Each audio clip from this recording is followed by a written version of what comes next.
意味ねえだろ。なんだと。あんなに強かった調査兵団がみんな一瞬で死んだんだぞ。つうかお前も分かってんだろ。いくら馬を守ったってな、それに乗って帰るやつは誰もいねえって。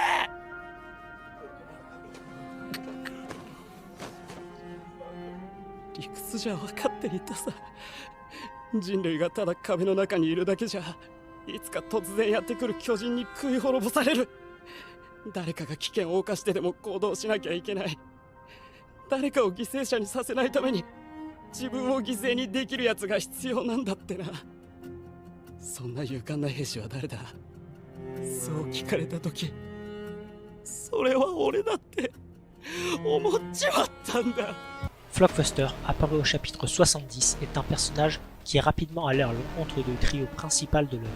Cet ancien membre de la garnison décide d'entrer dans le bataillon quand l'engouement pour ce dernier commençait à monter au sein de l'île du Paradis, avant d'aller reconquérir le mur barrière. Jeune recrue naïve, il idéalisa la guerre et pense s'illustrer au combat.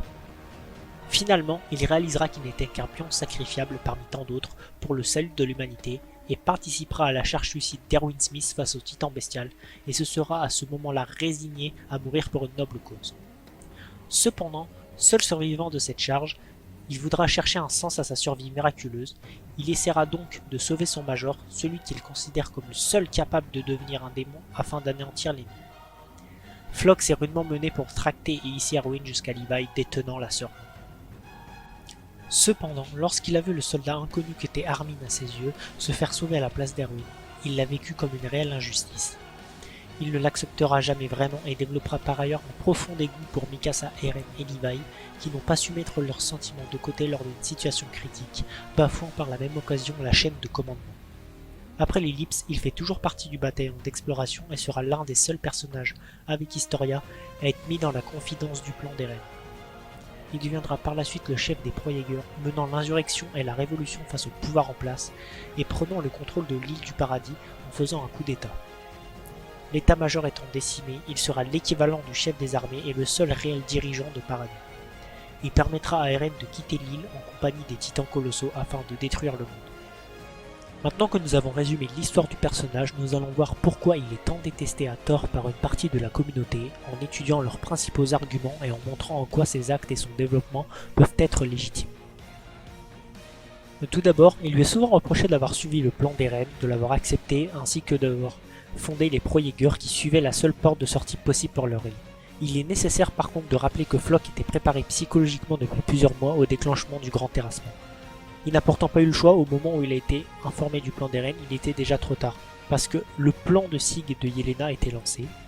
Plutôt que d'attendre que la coalition mondiale rase Paradis, Floch a simplement préféré passer à l'action en se rejoignant du côté d'Eren, le seul capable de protéger son île et ses habitants. Ainsi, si on peut se poser des questions sur le point de vue éthique du choix de Floch, il est tout à fait compréhensible que celui-ci fasse passer sa vie et celle de ses compatriotes avant celle des envahisseurs ennemis. D'autant plus quand on voit que Hanzi, même en ayant des idéaux opposés à ceux de Floch, admet dans le chapitre 132 qu'il avait raison, puisque personne n'a été capable de trouver une solution alternative. En misant tous ses espoirs sur Eren, Floch devait donc éliminer toute potentielle menace qui pouvait interrompre au bon déroulement de ses agissements. Il était donc justifiable et nécessaire de tuer Zakley qui était désireux de sacrifier Eren et par extension de condamner l'île. Le coup d'état aura permis donc de se débarrasser d'un état-major dépassé par les événements qui privilégiait la paix et la discussion dans une situation d'urgence. L'unification des soldats et du peuple sous la bannière des Pro-Jaegers était plus que nécessaire afin de réunir Sig et Eren. Ce nouveau régime sur l'île est adapté à l'amorce du grand terrassement. On peut lui reprocher de n'avoir mis personne d'autre dans la confidence, ni même des personnes tout aussi patriotes que lui comme Pixis par exemple. Mais comme on voit l'insubordination de Levi à Shiganshina lors du dilemme, la mauvaise gestion et la prise de décision douteuse durant l'ellipse, on peut comprendre la volonté de Floch de vouloir faire table rase, refonder l'armée et le commandement de l'île. Ensuite, Floch est mal aimé par un grand nombre de personnes car il est vu par certains comme un jeune dictateur imposant son régime totalitaire sur l'île. Mais le régime étant instauré depuis quelques heures à l'échelle du manga, on ne peut clairement pas l'affirmer. Floch était le seul au courant des actes d'Eren, c'est donc logiquement lui le plus qualifié pour diriger l'île lors du grand terrassement.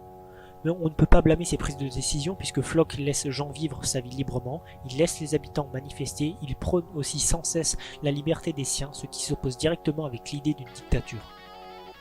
Certains pensent tout de même qu'il cherche à contrôler la population et à la soumettre à une idéologie xénophobe, en particulier les jeunes recrues qui l'utilisent pour passer Kesh Shadis à tabac. Mais encore une fois, il est bien trop tôt pour conjecturer sur ce qui semble être, pour certains, du totalitarisme. En tout cas, on ne peut pas nier le fait que lorsque l'on échange l'état-major, il y a besoin de former les jeunes au plus tôt. On pourrait donc aussi penser que Floch avait une certaine rancœur envers Kesh Shadis par rapport à la dureté de l'instructeur et de son entraînement. 3年間俺たちは何度も死にかけた。実際に死んだ奴もいる。逃げ出した奴や追い出された奴も。 On peut pas non plus lui reprocher de vouloir exécuter les mercenaires anti-Mar tels que Yelena, qui ont tenté d'exterminer le peuple eldien, l'exécution publique étant un moyen de marquer un tournant dans l'histoire. Floch se devait donc de montrer l'exemple afin de prouver que dorénavant il faudra respecter l'île et ses habitants.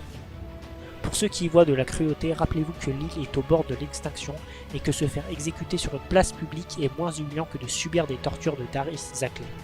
Floch est aussi vivement critiqué pour son fanatisme envers le passé glorieux d'Eldia, mais quand on sait ce qu'il a vécu et combien lui et tous les habitants de l'île ont souffert, peut-on réellement leur reprocher de vouloir passer de la proie aux chasseurs, de restaurer une ancienne puissance qui assurait la prospérité à ce peuple aujourd'hui tant oppressé? Aussi, beaucoup lui reprochent de faire un culte de la personnalité envers Eren et de le voir comme le dieu d'Eldia. Pourtant, avoir créé un engouement de la population envers Eren n'est pas synonyme de propagande ni de culte de la personnalité. Il était nécessaire que l'île soit soudée. Floch a vu le démon qu'est Eren comme une arme, capable de changer les choses en sacrifiant son humanité. Grâce à lui, il peut espérer voir naître un grand empire eldien et les habitants vivraient en paix. Il n'est pas non plus sans rappeler que Floch n'a jamais spécialement porté Eren Yeager dans son cœur. Cela nous conforte bien dans l'idée qu'il collabore et s'associe à Eren seulement par intérêt afin de sauver l'île du paradis. Le personnage aussi est détesté par une partie de la communauté par rapport à son tempérament. En effet, le personnage est considéré comme hautain et sans empathie, n'essayant pas de comprendre les autres en détruisant par exemple un immeuble de sang-froid. Pour cela, il faut bien cerner le personnage qui était à l'origine un lâche, que personne n'écoutait et qui a connu une grande désillusion lorsqu'Armin fut sauvé à la place du Major dans le bataillon. Cette déception a créé en lui un fort complexe d'infériorité. Il est totalement naturel que le personnage soit rancunier et cherche à se faire respecter après tout ce qu'il a subi. Pour ce qui est du massacre d'innocents, il ne s'est certes pas ménagé à Revelio, mais comparé à d'autres personnages tels qu'Armin ou Eren, son nombre de victimes peut sembler insignifiant. Et enfin, certaines personnes le considèrent comme étant égoïste à cause de certains actes déjà cités précédemment, mais aussi de ses désirs de grandeur et de son caractère, notamment lorsqu'il prône être le sauveur d'Eldia avant d'essayer de détruire le bateau dans le chapitre 129. Ceci étant, une part de naïveté du personnage qui, malgré le fait qu'il ait déjà subi un changement de comportement durant l'ellipse, est tout de même resté celui qu'il était, c'est-à-dire un jeune homme naïf et ambitieux, persuadé d'avoir un destin et d'avoir survécu à la charge suicide pour servir les démons de l'île que sont Erwin et Eren à ses yeux. Mais on sait depuis le chapitre 132 que le personnage est altruiste depuis tout ce temps, allant jusqu'à Odia en suivant l'Alliance et en sacrifiant sa vie pour les empêcher de tuer le seul espoir de l'île. Malgré tout, son projet échouera et Floch se fera impitoyablement tuer par Mikasa d'une mort brutale, rappelant au lecteur qu'il n'a jamais été un personnage principal, mais simplement un figurant qui se prenait pour un héros. Mais l'idée que Floch soit égocentrique est totalement remise en question lors de la mort de ce dernier, qui va même jusqu'à implorer l'Alliance avec pitié en agonisant, afin qu'il laisse Eren mettre l'île en sécurité. On comprend alors que Floch dirige depuis le début ses choix pour une cause juste et simple, la sûreté de son peuple et de son territoire.